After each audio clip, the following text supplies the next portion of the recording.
Indo British advanced pain clinic నొప్పిమాయం surgery దూరం for appointments 9155515563. చాలా రోజుల నుంచి ఔటర్ రింగ్ రోడ్ మీద చర్చ జరుగుతూ ఉంది. ఎన్నికల కంటే ముందు హడావిడిగా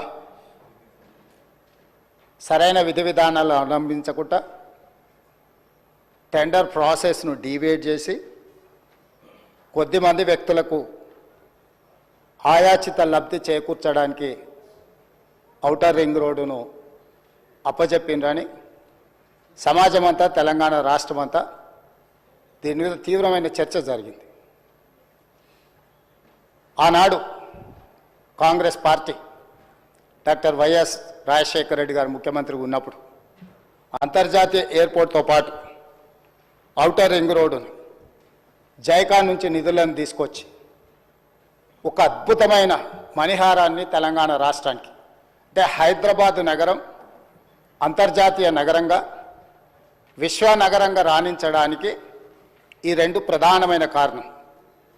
అంతర్జాతీయ airport, outer ring road, IT కంపెనీలు, ఫార్మా కంపెనీలు ఈ తెలంగాణ రాష్ట్ర ఆదాయంలో 60-65% ఈరోజు మన బడ్జెట్లో వస్తుంది అని అంటే ఆనాడు కాంగ్రెస్ పార్టీ తీసుకున్న నిర్ణయాల వల్ల ఈరోజు ఈ రాష్ట్ర ఆదాయం అత్యధికంగా పెరిగింది.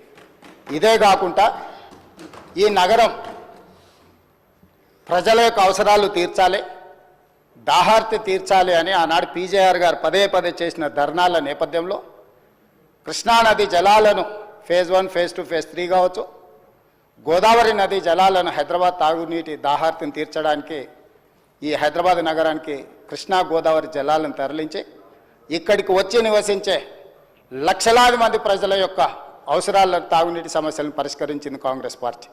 ఇదే కాకుండా ప్రపంచ నగరంతో పాటు పోటీ పడాలి అని అంటే ఈ దేశంలోనే అద్భుతమైన నగరంగా హైదరాబాద్ నగరం రాణించాలి అని అంటే మెట్రో రైలు ఉండాలి, మెట్రో అంతర్జాతీయ ప్రమాణాలతో ఉండాలి అని ఆనాడు పబ్లిక్ ప్రైవేట్ పార్ట్నర్షిప్లో ఈ నగరానికి మెట్రో రైలును తీసుకొచ్చి ఈ నగరాన్ని ప్రపంచ చిత్రపటంలో కాంగ్రెస్ పార్టీ పెట్టింది. అంటే ఈరోజు ఈ నగరం అంతర్జాతీయ నగరంగా రాణించడానికి కారణం కృష్ణా గోదావరి నదీ జలాలు, ఔటర్ రింగ్ రోడ్డు, అంతర్జాతీయ ఎయిర్పోర్టు, మెట్రో రైలు, ఐటీ కంపెనీలు, ఫార్మా కంపెనీలు, శాంతి భద్రతలను కాపాడడం, మత సామరస్యాన్ని పెంపొందించడం, ఇలాంటి ఎన్నో విధానపరమైన నిర్ణయాలు, కఠినమైన నిర్ణయాలు, రోజుకు 24 గంటలు నిరంతర విద్యుత్తు, ఒక్క నిమిషం కూడా పరిశ్రమలకు విద్యుత్ కోతలు ఉండకూడదు, 100% రోజుకు 24 గంటలు సంవత్సరానికి 365 రోజులు విద్యుత్తు సరఫరాను నిరంతరాయంగా అందించినప్పుడే ఈ నగరానికి ప్రపంచ స్థాయి పెట్టుబడులు వచ్చి పరిశ్రమలు వచ్చి ఈ నగరం అభివృద్ధి చెందుతుంది. ఇక్కడ చదువుకుంటున్న యువతి యువకులు డాక్టర్లుగా, లాయర్లుగా, ఇంజనీర్లుగా ముఖ్యంగా రాణించాలి అని ఆనాడు ఎన్నో కాలేజీలతో పాటు ఆనాటి ప్రభుత్వం తెచ్చిన ఐఎస్బి కావచ్చు, IIIT కావచ్చు, ఐఐటీలు కావచ్చు, ఇట్లాంటి అంతర్జాతీయ విద్యా సంస్థల్ని తీసుకొచ్చి ఆ సంస్థల్ని పెంపొందించి ఒక క్రీడా స్ఫూర్తిని పెంపొందించాలని క్రీడా స్టేడియంలను కట్టడమే కాకుండా అంతర్జాతీయ స్థాయి క్రీడల్ని నిర్వహించడం ఈ హైదరాబాదు నగరంలో ఆనాడు ప్రభుత్వాలు తీసుకురావటంటే హైదరాబాదు నగరం రాణించింది. అందుకే ఈరోజు మనము 2 లక్షల పైచిలకు కోట్ల బడ్జెట్కు చేరినాము అంటే ప్రధానమైన ఆదాయం ఇదే. వీటితో పాటు జలయజ్ఞంలో భాగంగా తెలంగాణ రాష్ట్రం ఎడారిగా మారిపోతుంది. ఈ రాష్ట్రంలో సాగునీటిని మొత్తం ప్రతి ఎకరాకు అందించాలన్న ఒక లక్ష్యంతో జలయజ్ఞంలో భాగంగా కల్వకుర్తి కావచ్చు, భీమా కావచ్చు, నెట్టంపాడు కావచ్చు, కోయిల్ సాగర్ కావచ్చు, జూరాల పునరుద్ధరణ కావచ్చు, లేకపోతే ఆర్డిఎస్ ప్రాజెక్టులు కావచ్చు, లేకపోతే శ్రీరామ్ సాగర్ కావచ్చు, శ్రీపాద ఎల్లంపల్లి కావచ్చు, ప్రాణహిత చేవెళ్ళ కావచ్చు, తుమ్మిడిహెట్టి దగ్గర ప్రాజెక్టు నిర్మించడం ద్వారా 38,000 కోట్ల రూపాయలతోని 16 లక్షల ఎకరాలకు నీళ్లు అందించాలి. చేవెళ్ళ ఎక్కడే ఆదిలాబాద్లో తుమ్మిడిహెట్టిలో మొదలుపెట్టిన గోదావరి జలాలను చేవెళ్ళ వరకు వికారాబాద్, తాండూరు నా నియోజకవర్గం, మీ నియోజకవర్గమైన కొడంగల్ మన వికారాబాద్ వరకు తరలించాలని చేవెళ్ళ దగ్గర దాదాపుగా 1,000 కోట్ల రూపాయలు ఖర్చు పెట్టి ప్రాజెక్టులను చేపట్టారు. ఆనాడు మనతో పాటు ధర్నాల పాల్గొన్న దురదృష్టవశాత్తు అటుపోయినా చేవెళ్ళ ప్రాంతానికి, వికారాబాద్ ప్రాంతానికి, తాండూరుకు, కొడంగల్కు నీళ్లు తేవాలని ఆలోచన కూడా చేయలేదు.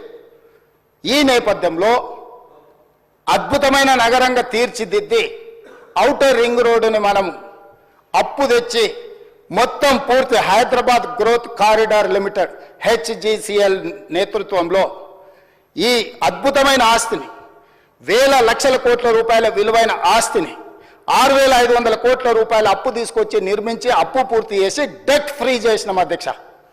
డెట్ ఫ్రీ చేసిన ఔటర్ రింగ్ రోడ్డుని అప్పనంగా ఆయాచితంగా అమ్ముడు పోయి అమ్ముకొని ఎన్నికల ముందు హడావిడిగా వాళ్ళ క్లియర్గా తెలుసు ప్రజలు తిరస్కరించారు, ప్రజలు ఓడించబోతున్నారు, ప్రజలు బొంద పెట్టబోతున్నారని తెలిసి ఉన్నదల్లా తెగ నమ్ముకొని దేశం విడిచి పారిపోవాలన్న ఆలోచనతోనే ఔటర్ రింగ్ రోడ్డుని అమ్ముకున్నారు. అయితే ఈరోజు మాజీ ఆర్థిక శాఖ మంత్రి, ఎందుకంటే వారు ఆర్థిక శాఖ మంత్రిగా ఉన్నప్పుడే అది అమ్మిండ్రు, ఈరోజు వారే డిమాండ్ చేసిండ్రు ఈ ఔటర్ రింగ్ రోడ్ అమ్మకం మీద మీరు విచారణ ఇయ్యండి అని. నేను మనస్ఫూర్తిగా వారు మనస్ఫూర్తిగా విచారణకి ఏదైతే అడిగినరో వెనకాల వారు కూడా చదువు వచ్చినా రాకపోయినా వారు కూడా వారికి మద్దతు పలికినందుకు వారిద్దరి కోరిక మేరకు స్పెషల్ ఇన్వెస్టిగేటింగ్ టీంను నిర్వహించి ప్రధాన ప్రతిపక్షం కోరిక మేరకు ఔటర్ రింగ్ రోడ్డు టెండర్కు సంబంధించి ప్రైవేటు సంస్థలకు కట్టబెట్టిన విధానాల మీద ఈ సభ ద్వారా ఈ సభ్యులందరి ఆమోదంతో విచారణకు నేను ఆదేశిస్తున్నా. తమరి విచారణకు అనుమతి ఇవ్వాల్సిందిగా విచారణకు సంబంధించిన విధి విధానాలు స్పష్టంగా తెలంగాణ రాష్ట్ర ప్రజలకు నేను హరీష్ రావు గారి కోరిక మేరకు ఔటర్ రింగ్ రోడ్డు టెండర్ విషయంలో పూర్తి స్థాయి విచారణకు ఆదేశిస్తున్నాను. విధి విధానాలను మంత్రివర్గంలో చర్చించి మంత్రివర్గ సహచరుల సూచన మేరకు మంత్రివర్గం యొక్క తీర్మానం మేరకు ఔటర్ రింగ్ రోడ్డు టెండర్ మీద విచారణకు ఆదేశిస్తున్నాం అధ్యక్ష.